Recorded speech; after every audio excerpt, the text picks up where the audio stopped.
A10 워트호그는 역사상 가장 논란 많은 항공기 중 하나지만 그 이유는 설계나 운용이 아닙니다. 전쟁 범죄나 그런 것 때문이 아니라 정치와 군내 부서 간의 좋지 않은 관계 때문입니다.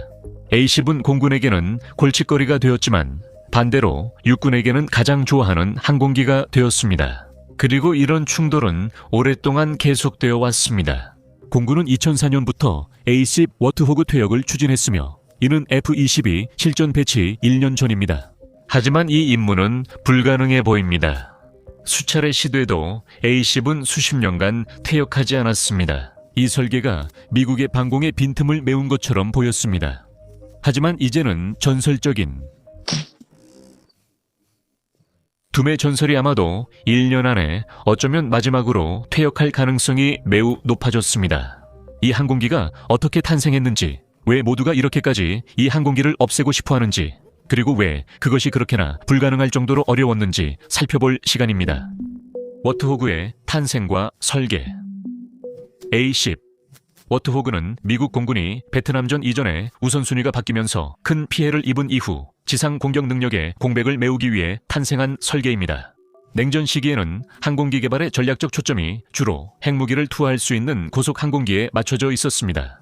이렇게 맥도넬 F-101 부두, 리퍼블릭 F-105, 썬더치프가 만들어졌습니다. 동시에 지상 공격기 개발에 대한 투자는 정체되었고 베트남 전쟁 동안 미군은 공대지 작전의 선봉으로 더글러스 A1 스카이라이더에 의존했습니다. 스카이라이더는 실제 운용에서 그 가치를 충분히 입증했으니 합리적인 선택처럼 보였습니다. 하지만 베트남에서는 이 설계가 동남아 전장에 뒤떨어졌음이 드러납니다. 그 비행기는 당시 거의 20년이나 된 기종이었습니다. 그리고 이때는 고속기술 개발 경쟁이 벌어지던 시기였기 때문에 20년이라는 세월이 마치 한 세기처럼 느껴졌습니다. 베트남에서 최소 266대의 스카이레이더가 격추됐는데 이 비행기들은 너무 느리고 소화기 사격에 취약했기 때문입니다. 실제로 소화기 사격이 대공포보다 스카이레이더에 더 많은 피해를 입혔습니다. 이 문제를 해결하기 위해 F-111 아드박과 F-4 팬텀2가 개발되었습니다.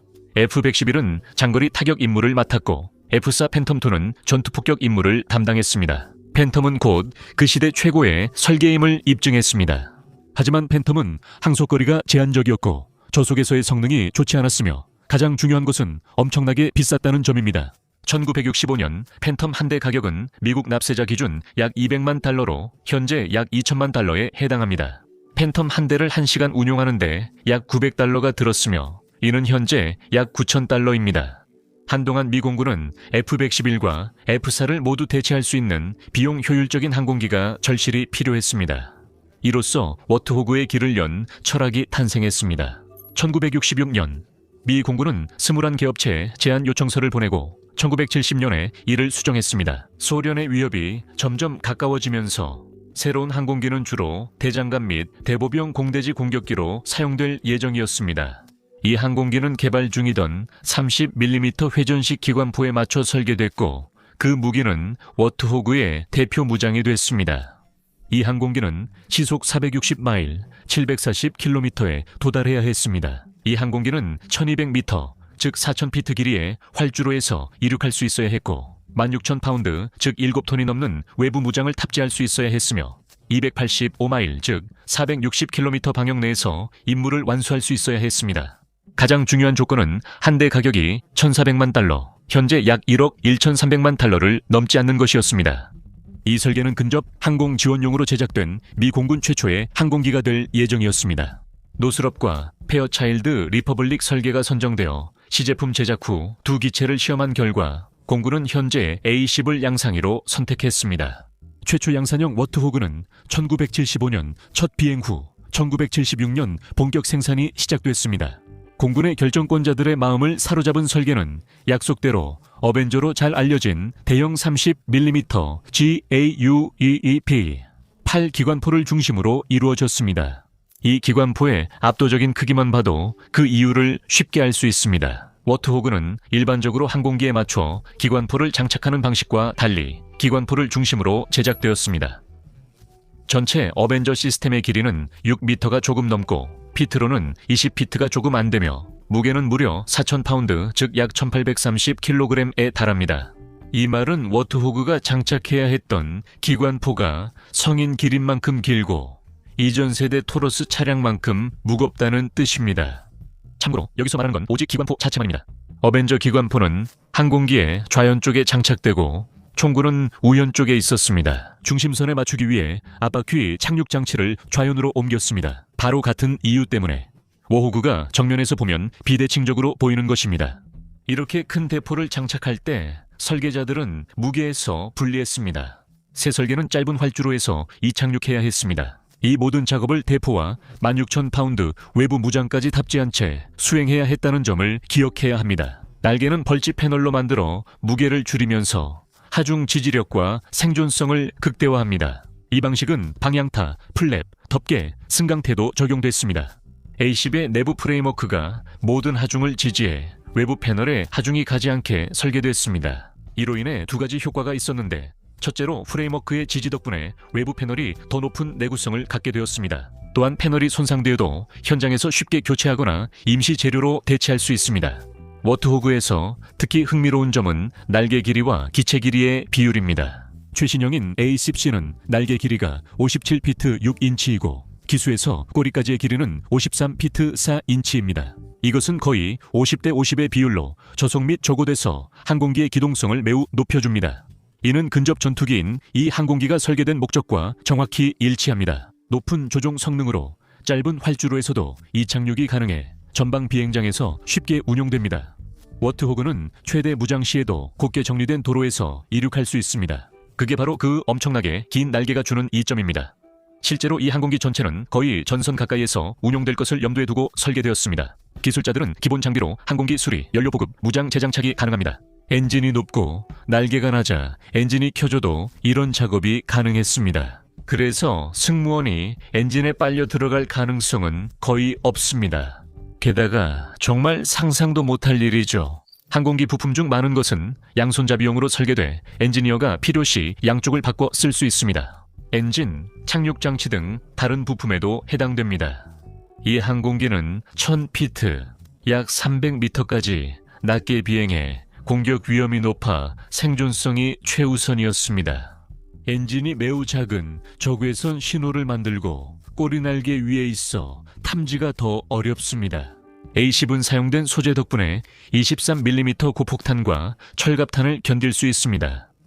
날개 절반이 찢어지거나 엔진 하나가 고장 나도 비행할 수 있습니다. 플레이어가 목표물을 끌지 않으면 비행기가 피격되고 유압 시스템이 고장납니다. 워트호그는 조종사용 기계식 백업 시스템이 있습니다. 조종석은 욕조라고 불리며 티타늄 항공기 장갑으로 만들어져 23mm 탄환과 57mm 대공포 파편도 견딜 수 있습니다. A10의 생존력은 2003년 바그다드 상공에서 입증됐습니다. 대위였던 킴 캠벨은 나중에 대령이 되었고 대공포에 맞아 유압 시스템과 엔진 하나가 심하게 손상됐습니다. 손상에도 불구하고 캠벨 대위는 직접 조종하여 무사히 착륙하는 데 성공했습니다. 무기에 관해서는 우리는 다시 한번 어벤져로 돌아갑니다. 워트호그가 브루트로 불리는 이유는 7연장 30mm 기관포로 분당 최대 3,900발을 발사할 수 있기 때문입니다. 약 4,000피트 1,200m, 효과적 사거리는 12,000피트 3,600m입니다. 워트호그는 임무 시 1,150발 탄약을 싣고 짧은 연사로 대부분의 보병과 장갑차를 파괴합니다. 워트호그는 캐논 외에 AGM, 유고 매버릭 미사일도 주로 장착하며 사거리는 22km 이상입니다. 조종사가 캐논에 가까이 다가가기 싫을 때 주로 쓰는 방법입니다. A10은 유도 및 비유도, 폭탄 등 다양한 폭탄으로 무장할 수 있습니다. 그리고 다른 항공기와 교전해야 하는 상황이 발생할 경우, 물론 드문 일이지만 A10은 A9 사이드와인더, 미사일 2발로도 무장하고 있습니다. 이렇게 모든 부분을 아우르고 실제로 여러 면에서 기대를 뛰어넘는 완벽한 설계 덕분에 미 공군은 완벽한 근접 항공 지원기를 손에 넣은 것처럼 보였습니다. 하지만 몇십 년과 수만 번의 전투 임무, 운용, 그리고 명성을 거치면서 워트호그가 전설적인 명성을 얻게 될 것이라고는 아무도 예상하지 못했을 것입니다. BA 스피릿 스텔스 폭격기는 만약 당신이 그것을 본다면 목표물이 아니다라는 말이 자주 나옵니다. 그리고 이와 비슷하게 A10이 작전 중인 모습을 본 군인들은 종종 이렇게 말합니다. 만약 그 소리를 들었다면 당신은 목표물이 아니라는 뜻입니다. 여기서 그 소리는 워트호그의 상징이자 어벤져 자동포의 소리로 누군가의 하루를 망치는 소리입니다. A10은 수많은 전투 임무로 보병 부대의 큰 지지를 받았습니다. A10의 자동포 덕분에 생존한 사람과 이야기하면 이 점을 쉽게 알 수 있습니다. 혹은 워트호그에 관한 세계의 메가 프로젝트 영상 중 어느 것이든 댓글란만 봐도 알 수 있습니다. 이런 사람들은 이 채널보다도 워트호그를 더 사랑하는 유일한 사람들인 것처럼 보이는데 그럴 만한 충분한 이유가 있습니다. A10은 1970년대 후반에 실전 배치되었지만 1991년 걸프전이 일어나기 전까지는 전투에 투입되지 않았습니다. 그 분쟁 동안 이 설계가 근접 항공 지원에서 뛰어난 성능을 보여줘 공군은 F-16의 근접 지원 버전으로 이 비행기 대체 계획을 포기했습니다. 사실 A10은 그 전쟁에서 가장 많은 피해를 입은 항공기였습니다. 그 이유는 매우 낮고 느리게 비행했기 때문인데 그래서 곧 남쪽 국경으로 이동하게 되었습니다. 하지만 이라크 공화국군은 A10의 피해를 입힌 대가로 큰 대가를 치러야 했습니다. 왜냐하면 워트호그 부대가 이라크 전체 군사 무기의 4분의 1을 파괴했기 때문입니다. 정확히 말하자면 A10은 8,100회가 넘는 출격을 했고 전차 1,000대 파괴에는 13대가 모자랐습니다. 또한 헬리콥터 2대 500대가 넘는 장갑차, 3,000대 이상의 비장갑 차량, 그리고 500개가 넘는 군사시설과 지휘소를 파괴했습니다. 결정적 순간에 A10 6대가 격추되고 약 20대가 크게 손상됐습니다. 하지만 이 항공기는 여전히 F-16, F-15E 토네이도보다 임무당 손실 비율이 낮았습니다. 더 낮게, 더 느리게 비행했고 어쩌면 더 위험에 처했음에도 불구하고 말이죠. 보스니아와 코소보에서 교전 후 A10은 2002년 파키스탄과 아프가니스탄에 배치되어 아나콘다 작전에 참여했습니다. 이 일로 보병들 사이에서 A10의 명성이 시작됐습니다. 워트호그는 이라크 자유작전과 항구적 자유작전에서 32회 전투 임무를 수행했고 아프가니스탄과 이라크에서 연평균 27,000에서 34,500회 출격했습니다. 이들은 전체 근접 항공 지원의 19%를 담당했으며 이를 넘은 것은 A-16뿐이었습니다.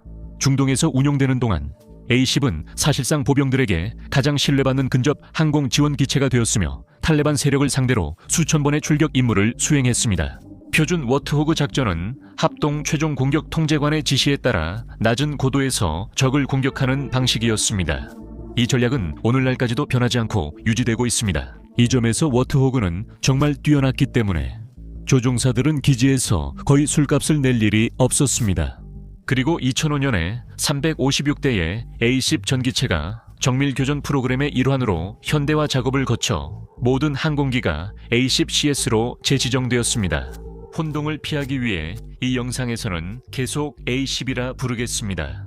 개량 프로그램은 워트호그에 긍정적 변화를 주었습니다. 이 프로그램은 전천후 전투 능력, 전자전 대응 장치, 향상된 사격 통제 시스템, 스마트 타겟팅, 2개의 다기능 디스플레이, 그리고 핸즈온 스로틀 및 스틱 구성을 도입했습니다. 조종사들은 주로 A10 감지 시스템의 개선을 높이 평가했습니다. 타겟팅 포드 덕분에 A10 조종사는 멀리서도 목표물을 식별할 수 있습니다. 이것은 사용할 때 특히 유용한 기능입니다. 유도 탄약 덕분에 근접 항공 지원 플랫폼이 정밀 타격 플랫폼으로 변했습니다. 이로써 A10이 공중 차단 임무에 참여할 수 있게 됐습니다. 공중 차단은 항공기가 지상군의 즉각적 위협이 아닌 목표를 폭격하거나 기총 사격하는 예방적 교전입니다. 하지만 이러한 모든 변화에도 불구하고 A10의 주 임무인 근접 항공 지원에 대한 접근 방식은 전혀 달라지지 않았습니다. 그리고 그것이 바로 이 항공기가 공군에 의해 구식으로 간주되는 이유 중 하나일지도 모릅니다. 새 센서와 장비에도 불구하고 A10은 낮고 느리게 비행하도록 설계되어 조종사가 교전 전 직접 목표물을 볼 수 있습니다. 이 교리는 개선에도 불구하고 변하지 않았습니다. 새로운 표적 포드의 시야가 매우 좁았기 때문입니다. 전장 시야 본질적으로 조종사가 전장에서 볼 수 있는 시야는 매와 맞먹었습니다. 하지만 시야는 매우 제한적이어서 표적 지역과의 거리에 따라 보통 방영 20m 정도로 좁았습니다. 조종사들은 실수로 아군을 공격하는 것을 좋아하지 않습니다. 근접 항공 지원 시 아군 오사 사고를 완전히 피하려면 조종석 창문에 의존해야 합니다. A10이 처음 만들어진 이후 거의 변하지 않았습니다. 이 말은 새로운 표적 지정 기술이 보병을 지원할 때 A10의 성능을 향상시키지 못했다는 뜻입니다. 통계적으로 보병 지원이 A10의 주요 임무이지만 이 기술은 장갑 차량에 대한 능력은 향상시켰습니다. 또 한 가지, A10은 신연료 기술 실험에 적합한 기체로 이는 A10의 부차적 역할입니다. A10은 바이오 연료 혼합물로 비행을 완료한 최초의 항공기이며 2012년에 처음 비행했습니다. 조종사가 취한 게 아니었습니다. 항공기 40번째 비행 시험대대는 알콜에서 추출한 새로운 유형의 연료로 급유를 했고 걸프코스트 상공을 비행했습니다. ACB, 왜 은퇴가 어려운지 아세요? 미국 국회의원과 비슷하게 A10은 여러 번 퇴역할 예정이었지만 매번 운용 기간이 연장되었습니다. A10은 2014년에 퇴역하고 록히드 마틴 F-35 라이트닝이 이를 대체할 예정이었습니다. 하지만 A10의 운용 비용은 F-35보다 훨씬 저렴했고 이는 워트호그의 핵심 설계 특징이었습니다. 이 변화는 군사개혁 프로젝트 책임자 윈슬로 휠러가 거대한 퇴보라고 묘사했습니다. 또 다른 문제는 전투준비 태세에서 나타났는데 A10은 수리가 빠르고 간단해서 전투준비가 매우 쉬웠기 때문입니다. F-35를 같은 역할에 투입하면 결과는 더 좋을 수 있지만 비용이 더 듭니다. F-35는 워트호그보다 정비가 더 많이 필요해 전투준비 시간이 길어지고 일정의 공백이 생깁니다. 군 지휘관들은 이 논쟁에서 큰 역할을 해왔고 지금도 하고 있습니다. 많은 지휘관들이 지원을 요청할 때 A10을 특별히 요구하기 때문입니다. 첫째로는 이미 검증된 해법이기 때문이고 둘째로는 이 비행기가 너무나 상징적인 존재가 되었기 때문입니다. 많은 군인들은 자동포 소리가 주는 사기 진작 효과는 대체할 수 없다고 맹세합니다. 반대로 공격받는 측 사기는 급격히 떨어지며 A10이 나타나면 완전히 퇴각하는 경우도 많습니다. A10의 실속 속도는 약 224km, 220km입니다. 그리고 A10이 얼마나 낮게 비행할 수 있는지를 생각하면 조종사가 조종석에서 당신을 향해 손가락질을 하면서 당신의 부대에 사격을 가하는 모습을 실제로 볼 수도 있습니다. 그게 꽤 사기를 꺾는 일인 것 같네요. 마지막으로 A10의 장갑과 기관포는 매우 낮은 고도로 비행하는 근접 항공 지원 임무에서 F-35보다 우수합니다. A10 퇴역 논의는 잠잠했다가 2015년에 다시 제기됐습니다. 미국 공군은 2015, 2019년 A10 퇴역 시 370억 달러 절감 가능하다고 밝혔습니다. F-16, F-15, F-35 등 유도무기 탑재 항공기 개발로 이 기체들도 동일한 효과로 근접 항공 지원 임무를 수행할 수 있게 됐다고 했습니다. 공군은 2015년 해당 항공기들이 근접 항공 지원 임무의 80%를 맡았다고 밝혔습니다. 그리고 A10이 전자전 능력이 없고 별도의 스태프 능력도 갖추지 못했기 때문에 점점 더 취약해지기 시작했습니다. 다시 한번 말이죠. 육군은 그 항공기의 명성, 심리적 영향, 그리고 제한된 물류 필요성이라는 주요 장점을 강조하며 이에 맞섰습니다. 그와 함께 러시아의 우크라이나 개입에 대응해 A10이 동유럽에 배치되면서 퇴역 시기는 다시 한번 이번에는 무기한으로 연기되었습니다. 육군이 A10을 그렇게까지 계속 보유하고 싶어하는 이유는 단순히 그 항공기의 명성과 입증된 실전 효용성 때문만은 아닙니다. A10은 군사 정치에 크게 기여합니다. A10은 육군과 해병대가 공군에 원하는 일을 요구할 수 있는 드문 공군 자산 중 하나입니다. A10 개발 전 공군은 근접 항공 지원을 위해 유일하게 임무를 수행할 수 있었던 스카이라이더를 도입했습니다. 하지만 스카이라이더는 노후화가 드러났고 공군이 F4나 F100으로 근접 지원을 시도했을 때 쉽게 격추됐습니다. 이들은 보통 목표물 가까이에서 빠르게 지나가며 폭탄을 투하하려고 했지만 목표물이 느리거나 전혀 움직이지 않을 때는 그게 상당히 어려웠습니다. 그리고 당신은 음속보다 빠르게 비행하고 있습니다. 육군과 해병대는 A10 도입에 대해 타당한 주장을 했습니다. 그들은 근접 항공 지원 전용 항공기가 필요하다고 말할 수 있었습니다. 이것이 그들의 우선순위이기 때문입니다. 이 방법은 생존 가능성을 높이죠. 기술 발전으로 이런 근접 항공 지원이 점차 구식이 되고 있습니다. 하지만 육군과 해병대는 A10을 계속 운용하길 원합니다. 이는 공군을 견제하는 역할도 하기 때문입니다. 결정권자들의 야망에 맞춰 근접 항공 지원 정의를 바꾸지 못하게 막는 것이 바로 각 군 간 갈등이 극에 달한 모습입니다. 공군 지휘부는 근접 항공 지원을 제공하고 싶어 하지도 않고 육군이 스스로 하도록 허락하고 싶어 하지도 않습니다. 그리고 육군은 어떻게든 공군의 발목을 잡으려고 안간힘을 쓰고 있습니다. 3년 전 크리스마스에 받은 양말이 아직 멀쩡하다고 주장하는 것처럼 오래된 항공 장비를 사용하는 이유는 육군이 공군을 통제할 수 있는 유일한 방법이기 때문입니다. 이 이야기는 정부뿐 아니라 군 내부에서도 각 군 간 로비가 많다는 뜻입니다. 2025년이 되면 A10이 드디어 퇴역할 것 같습니다. 2026년 국방부 예산안에 따르면 공군은 남아있는 162대의 A10을 정말로 퇴역시켜야 한다고 합니다. 그리고 늘 그렇듯이 상원은 이에 완전히 동의하지는 않았지만 내년도 국방수권법 상원안을 발표하면서 공군이 최소 103대의 A-10을 운용하도록 요구했습니다. 공군이 몇 년마다 A-10을 완전히 퇴역시키겠다고 주장하면 상원이 항상 공군을 압박하는 상황이 반복되고 있습니다. 우리는 내년 이맘때쯤 이번에는 우리가 틀렸습니다라는 제목의 영상을 올릴 수도 있다는 사실을 잘 알고 있습니다. 하지만 이번에는 이전에 퇴역을 시도했던 때와 달리 워트호그의 퇴역이 실제로 이루어지고 있습니다. 이제 미 공군은 A-10의 노후화 증거와 구체적 퇴역 계획을 모두 갖췄습니다. A-10의 시대는 끝났습니다. 그래서 A-10을 다른 시각으로 바라본다면 미 공군이 정말로 타당한 주장들을 많이 가지고 있다는 것을 알 수 있습니다. 무엇보다도 우리가 알고 사랑하는 워트호그를 만든 전체 철학 자체가 이제는 과거의 것이 되었습니다. 과거 전장을 기반으로 했지만 전장은 1970년대에 이미 진화했기 때문입니다. 군사용어로 마크 1 아이볼, 즉 자신의 두 눈이 최고의 표적 식별 시스템이었습니다. 그래서 조종사가 사격할 시간을 충분히 갖게 놨고 느리게 나는 비행기를 설계하는 게 합리적이었습니다. 하지만 오늘날에는 타겟팅 포드가 있어서 조종사들은 무엇이든 확대해서 볼 수 있고 하늘 아주 높은 곳에서 아무도 자신들이 있는지 모를 정도로 표적을 골라낼 수 있습니다. 둘째로 A-10이 설계될 당시에는 무기가 유도되지 않았기 때문에 이건 역시 오늘날 낮고 느리게 비행해야 했던 또 다른 이유였습니다. 정밀 유도 탄약은 고도에 상관없이 투하 가능하며 매우 정밀하게 표적을 타격합니다.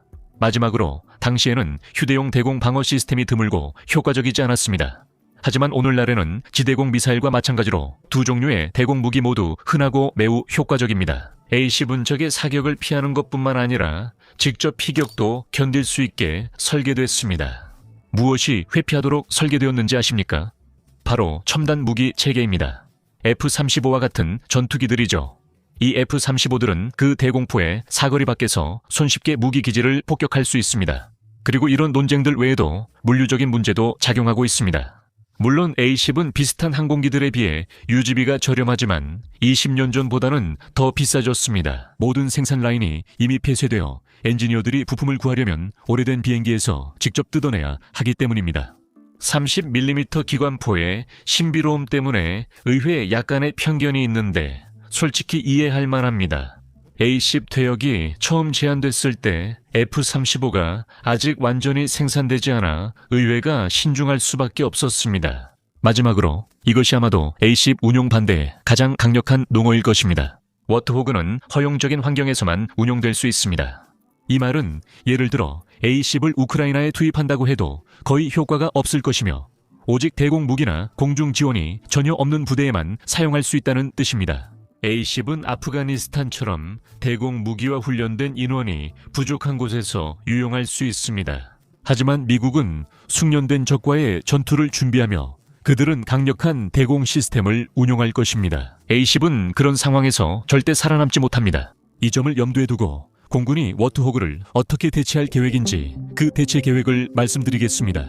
A-10의 첫 대체 기종은 F-16 파이팅 팰콘입니다. 이것은 2000년대 초반부터 공군에서 오랫동안 고려해온 옵션이었으며 F-16의 기동성과 속도가 이를 훌륭한 후보로 만든 이유입니다.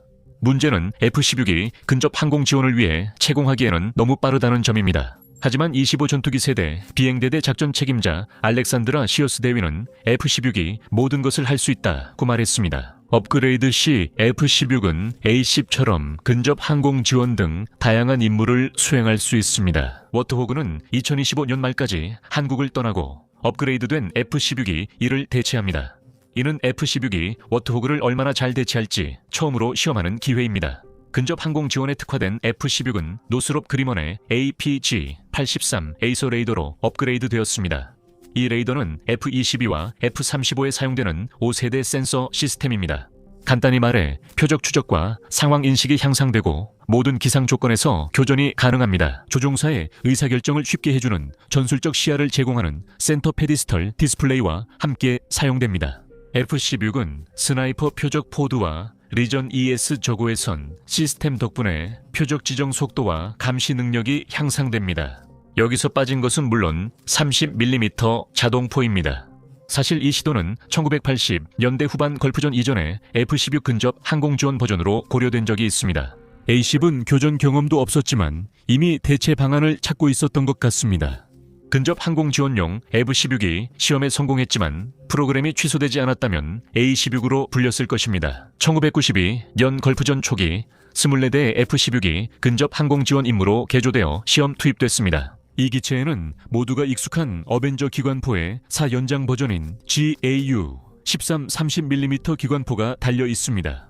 하지만 결합은 실패했습니다. 새로운 기관포가 F-16에 제대로 통합되지 않았고 파일런에서 심하게 흔들려 명중률에 치명적이었습니다. 아무도 그걸 이해 못하는 이유가 있습니다. A-10은 SUV 크기 기관포를 중심으로 기체가 설계된 비행기입니다. 이 F-16들은 기관포 없이 걸프전에서 근접 항공 지원 임무를 수행했습니다. 그 이후로 F-16의 특수근접 항공지원 CAS 버전 개발 계획은 폐기되었고 F-16은 글로벌 대테러전에서 별다른 문제 없이 임무를 수행한 것으로 보입니다. 사실 인간 전투원이나 소련시대 트럭을 격파하는데 30mm 기관포까지는 필요하지 않았습니다. F-16의 표준 20mm 기관포만으로도 이 임무를 충분히 수행할 수 있습니다. 켄 유빅의 저서 A-10 워트호그 미니 인 액션에 따르면 이는 사막의 폭풍 작전 중에 일어난 일입니다. F-16은 생존성이 낮아 적어도 임무에서 A-10을 대체할 수 없음이 확인됐습니다. A-10은 더 많은 공격을 받아도 사격이 가능했지만 F-16은 무기 정확도가 떨어지는 높은 고도로 비행해야 했습니다. 하지만 단점에도 불구하고 새로운 F-16은 현대 전장에서 더 높은 생존율을 가질 것입니다. 그리고 가장 중요한 점은 F-16이 혼자가 아니라는 것입니다. F-15EX 이글이는 근접 항공 지원 임무에서 F-16과 함께 편대를 이룹니다. 이 전투기는 F-15E 스트라이크 이글의 발전형으로 보잉의 모든 기술이 집약되었습니다. 특히 근접 항공 지원과 관련해 항공기 탑재 능력을 높였습니다. 이글리는 공대지 미사일 12발과 GBU-39를 포함한 다양한 폭탄을 탑재할 수 있습니다. 소국형 폭탄은 보병과 경장갑 차량 제거에 더 경제적입니다. 근접 항공 지원 퍼즐의 마지막 조각은 F-35입니다. 오랜 기간 배제되었던 F-35가 마침내 이 역할을 맡게 되었습니다. F-35는 주로 먼 거리에서 임무를 수행합니다. 이 항공기는 센서를 통해 멀리서 표적을 식별하고 미사일을 유도할 수 있어 항공 분야의 US 센터프라이즈와 같습니다. 적의 감시 시스템은 F-35의 영공 침입조차 감지하지 못합니다. 이 전투기들의 임무는 뜻밖의 동료 에어 트랙터 L-3 해리스 OA-21K 스카이레이더 2의 지원을 받게 됩니다. 이름이 정말 대단하네요, 여러분. 하지만 그냥 스카이워든이라고 부르는 게 훨씬 쉽습니다. 처음 봤을 때 농담이라고 생각하신다면 그럴만도 합니다. 이 경공격기는 마치 1920년대 예술가가 상상한 미래 비행기처럼 보입니다. 하지만 이 비행기는 정보 수집, 감시, 정찰, 근접 항공 지원 등 특수작전 지원을 위해 설계됐습니다. 스카이워드는 A-10처럼 거의 시속 105마일, 즉 170km까지 속도를 늦춰도 실속하지 않으며 거의 1500마일, 즉 2415km에 달하는 뛰어난 항속거리를 자랑합니다. A-10만큼 많은 무장을 탑재하지는 못하지만 미사일과 폭탄을 장착할 수 있는 하드포인트가 10개나 있습니다.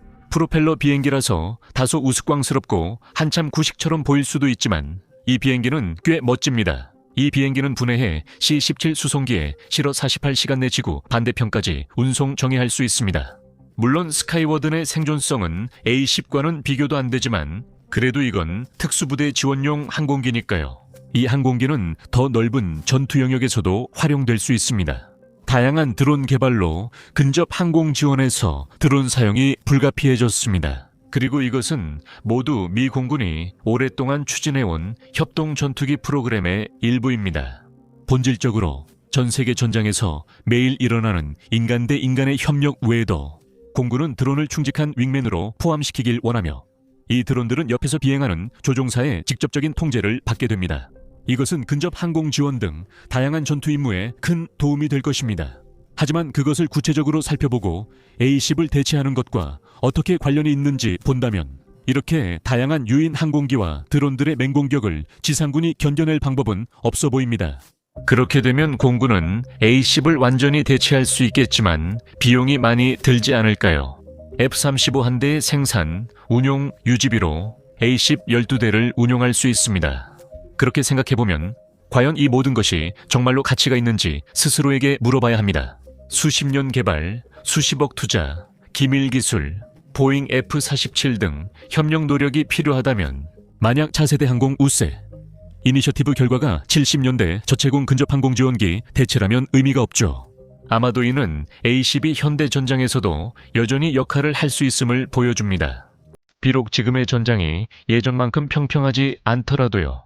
시청해 주셔서 감사합니다.